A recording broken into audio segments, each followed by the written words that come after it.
It's a friendly reminder that love is not a feeling. It is a commitment. Alam mo, sa totoong buhay, hindi naman palaging masaya ang isang relasyon. Dadaan at dadaan kayo sa maraming problema, maraming pagsubok, maraming misunderstanding, tampuhan, away, at haharap kayo sa buhay na hindi naman madali.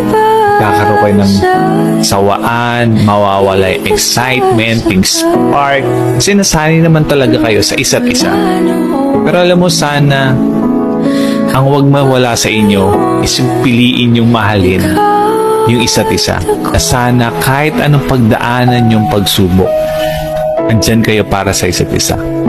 Lagi niyong pinipiling tulungan, palagan, at mahalin yung isa't isa. Remember that love is a choice and always choose to love each other. Okay?